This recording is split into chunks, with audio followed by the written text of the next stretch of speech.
మీ లెక్కి మిరియాల ఎంతో క్రిస్పీగా ఉంటే మనం చక్రాలు రెడీ చేసుకున్నామండి. చూడండి చాలా క్రిస్పీగా ఉన్నాయండి, చాలా చాలా టేస్టీగా ఉన్నాయి, చాలా బాగున్నాయండి. రెడీ చేసుకుందాం, వచ్చేయండి. చక్రాలు రెడీ చేసుకోవడానికి 6 డబ్బాలు బియ్యం పిండి వేసుకున్నాం. ఎంతో క్రిస్పీగా ఎంతో టేస్టీగా ఉండాలంటే చక్రాలు మనం శనగపప్పు తెచ్చుకొని మిల్లు కాడ పిండి ఆడించుకోవాలి. ఎన్ని డబ్బాలు వేసుకుందాం శనగపిండి? 6 డబ్బాలు బియ్యం పిండికి 5 డబ్బాలు శనగపిండి వేస్తున్నాం. నాయనమ్మ అమ్మ నేను కలిసి చక్రాలు చేస్తున్నాం. పిండి అంతా మిక్స్ చేసుకోవాలి. ఇలా పిండి అంతా కలిసేటట్టుగా బియ్యం పిండిని శనగపిండిని బాగా మిక్స్ చేస్తుంది నాయనమ్మ.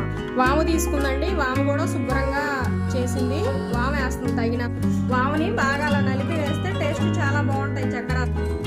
వాము బాగా క్రష్ పక్కలుగానే బాగా ఇలా మిక్స్ చేసుకున్నాక వాము బియ్యం పిండి శనగపిండి బాగా మిక్స్ చేసినాక కారం వేస్తుంది నాయనమ్మ.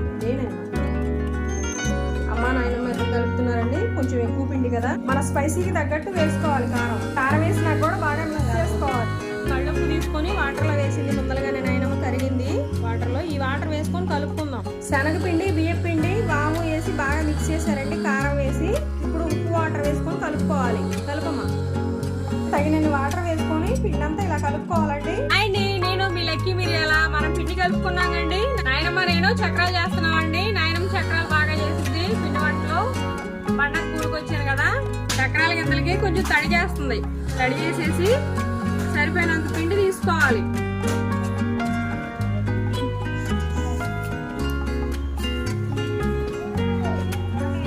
పొయ్యి రాజేసుకున్నాం, ఆయిల్ వేసుకున్నామండి. కళాయి పెట్టేసి వేస్తుంది నాయనమ్మ, చక్రాలు వేసేస్తుంది.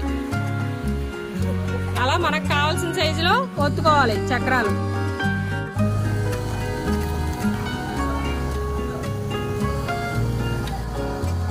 మనం ఉన్న పిండి అంతా ఇలా చక్రాలుగా ఒత్తుకుందామండి.